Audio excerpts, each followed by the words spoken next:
दोनों ममालिक के दरमियान जब भी कोई कशीदगी होती थी उसमें सबसे बड़ा जो रोल रहता था वो अमेरिका का रहता था। अमेरिका बीच में आता था, फिर उस वक्त वो इंटरवेंशन करके दोनों ममालिक को समझा के कुछ बातें बैक चैनल टॉक्स होती थी, उससे क्या होता था कि फिर दोनों ममालिक बैकफुट पे आ जाते थे और दोनों ममालिक डीएस्केलेट करने की कोशिश की जा रही थी। लेकिन इस वक्त जो हालात है, इस हालात में ये समझ में आ रहा है कि अमेरिका जो है वो बिल्कुल इस जंग से अपने आप को बाहर कर रहा है।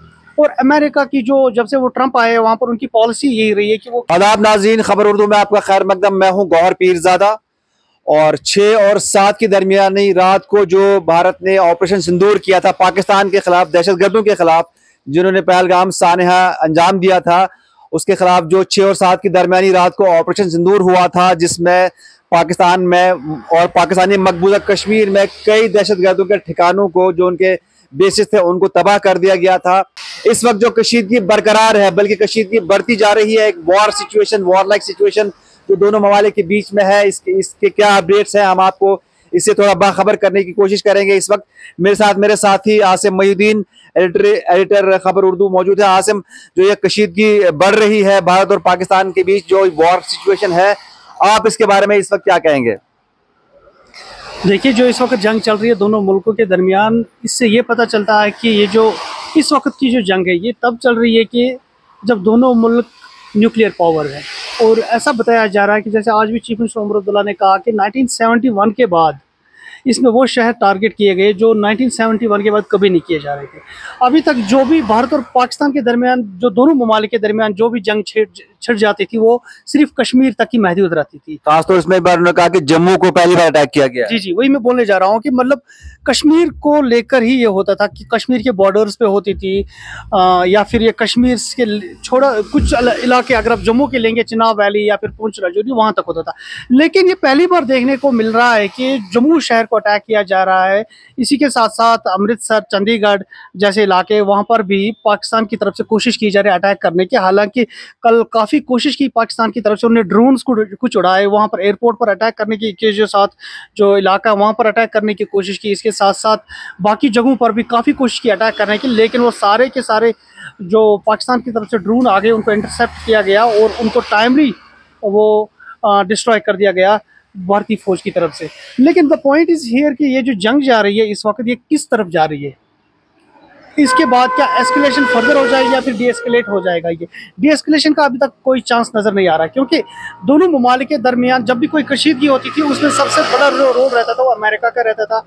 अमेरिका बीच में आता था, फिर उस वक्त वो इंटरवेंशन करके दोनों ममालिक को समझा के कुछ बातें बैक चैनल टॉक्स होती थी, उससे क्या होता था कि फिर दोनों ममालिक बैकफुट पे आ जाते थे और दोनों ममालिक डी एस्केलेट करने की कोशिश की जा रही थी। लेकिन इस वक्त जो हालात है, इस हालात में ये समझ में आ रहा है कि अमेरिका जो है वो बिल्कुल इस जंग से अपने आप को बाहर कर रहा है। और अमेरिका की जो जब से वो ट्रंप आए वहां पर उनकी पॉलिसी यही रही है कि वो। क्या वजह हो सकती है कि अमेरिका ने इस बार क्यों हाथ खड़े कर दिया, अपने आप को किनारा कशी कर ली कि हम दोनों ममालिक को इंटरफेयर नहीं करेंगे, या उनका आपस का मामला है? नहीं, बेसिकली ट्रंप की पॉलिसी यही है। अगर आप देखेंगे यूक्रेन वॉर में भी ट्रंप की पॉलिसी यही रही है कि यूक्रेन को किसी हद तक वो हेल्प करना चाहते हैं। वहाँ पर अगर उनके दरमियान सीज फायर हो जाए रशिया और यूक्रेन के दरमियान, उसमें वो हेल्प करने की कोशिश कर रहे हैं, बट डायरेक्टली वो किसी भी तरह से इंटरफेयर नहीं करना चाहते या फिर उसमें जंग में घुसना नहीं चाहते। इसी तरह से अगर आप देखेंगे ईरान के खिलाफ इसराइल को उन्होंने बोला कि हम आपकी जंग वहाँ पर लड़ना नहीं चाहते। तो अमेरिका की जो इस वक्त पॉलिसी है, जो ट्रंप की पॉलिसी, वो यही है कि दुनिया में जो भी जंगें हो रही है, दुनिया में जो भी कॉन्फ्लिक्ट्स हो रहे हैं, उनसे बाहर आना। ठीक है, एक तो ये बात है। और दूसरी बात, जो इस वक्त जो मरकजी सरकार जो है, भारत में जो सरकार है, बीजेपी की, जो नरेंद्र मोदी की जो सरकार है, उनका जीरो टॉलरेंस है टुवर्ड्स टेररिज्म। उनका पहले दिन से यही रहा। हालांकि यही उनका जो जब वो इलेक्शंस उन्होंने लड़े 2014 से, उनका यही रहा है टारगेट कि हम tolerance, there will be no tolerance, zero tolerance towards terrorism. तो पाकिस्तान की तरफ से ये जो अटैक्स हुए, चाहे वो पुलवामा हुआ, उसके बाद पठानकोट भी हुआ, उसके बाद उड़ी का भी हुआ और आज पहलगाम का हुआ, लेकिन हर बार भारत ने उसका जवाब दे दिया। पाकिस्तान की तरफ से ये अटैक्स तो होते ही जा रहे हैं। ये जो पहलगाम का अटैक हुआ, it is one of the worst attacks that we can ever have in the history of Kashmir, क्योंकि टूरिस्ट को हाथ नहीं लगाया जाता था। जो 3 दहाइयों का जो कॉन्फ्लिक्ट था, इस तरह का नहीं हमने देखा। आज की डेट में जो ये हुआ, ये पहली बार हुआ। तो इससे क्या हुआ है कि भारत में भी जो सरकार है उसमें भी प्रेशर है और वो चाहते हैं कि वन टाइम सेटलमेंट हो, एक डिसाइसिव वार पाकिस्तान के साथ हो जाए। हाँ बिल्कुल, ये चाहते हैं कि लिमिटेड ही हो, कोई डी एस्केलेशन ज़्यादा एस्केलेट ना करें ये।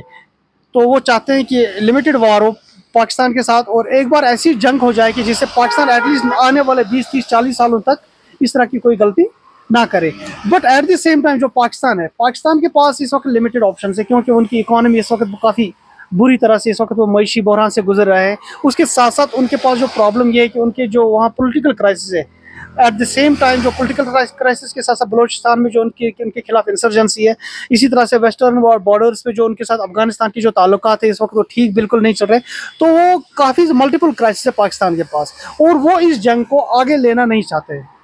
इस जंग को आगे ना लेने के लिए उनका क्या रहा है इस वक्त, उनका ये स्ट्रेटजिक रहा है, एक पॉइंट रहा होगा कि हम इस वक्त उन शहरों पे अटैक करेंगे जिससे ग्लोबल अटेंशन आ जाए, पूरी दुनिया की अटेंशन वो लेना चाहते हैं इस जंग की तरफ, ताकि भारत पे दबाव आ जाए, वो इस जंग को रोक ले। लेकिन उनके लिए खुशखबरी ये बिल्कुल भी नहीं है कि अमेरिका इससे बाहर आ गया, तो भारत को फ्री हैंड मिल गया इस वक्त।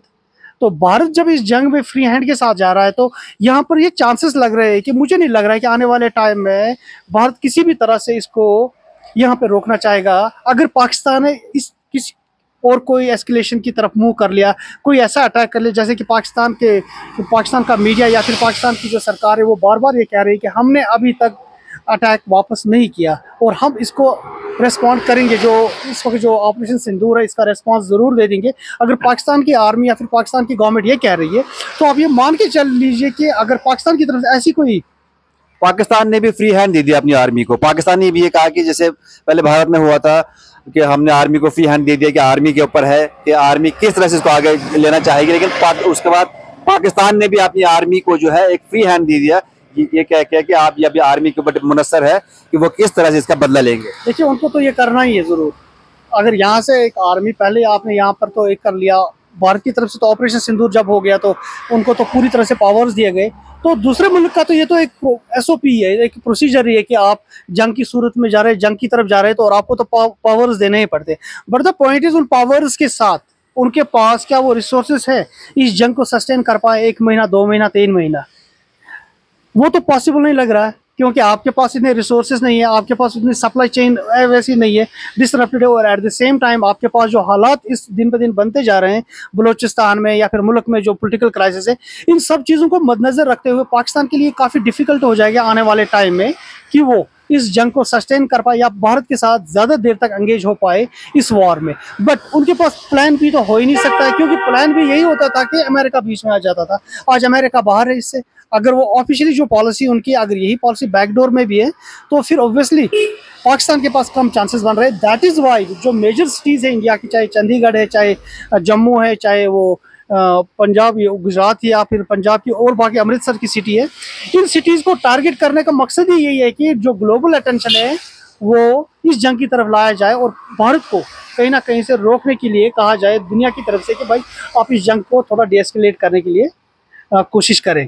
तो ये अभी देखना होगा। एट द सेम टाइम अगर मैं आपको बता दूं कि जो कश्मीर जो है, अगर ये जंग सिर्फ कश्मीर में रहती है, अगर ये जो गोलाबारी जो होती है बॉर्डर्स पे, जैसे पिछले 3 दहाइयों से हमने देखी है कश्मीर में, तो दुनिया में बहुत कम इसकी तरफ अटेंशन आती है। फिर दैट इज़ वाई इस वक्त मुझे लग रहा है कि जो पाकिस्तान आर्मी जो चाहती है वो इसीलिए इन सिटीज़ को टारगेट करने की ज़्यादा कोशिश कर रही है कि ताकि भारत पे प्रेशर आ जाए, उनको रोका जाए। आपने देखा होगा कि पाकिस्तान का जो डिफेंस मिनिस्टर, उनने भी एक स्टेटमेंट दे दिया, ख्वाजा आसिफ ने, उन्होंने भी कहा कि हम डीएस्केलेट करना चाहते हैं और हमारी कोशिश है। ईरान के जो फॉरेन मिनिस्टर वो भी भारत आए हैं, वो ये तो कहीं ना कहीं डॉट्स इसीलिए कनेक्ट हो जा रहे हैं, उनके थ्रू भी मैसेज दी जा रही है भारत को कि भाई आप डीएस्केलेट कर लीजिए, अब इसको आगे बढ़ाना नहीं चाहते। लेकिन मुझे नहीं लग रहा आने वाले दिनों में अगर पाकिस्तान की तरफ से कोई अटैक होता तो ये डीएस्केलेट हो जाएगा, बल्कि ये जंग बहुत आगे बढ़ जाएगी।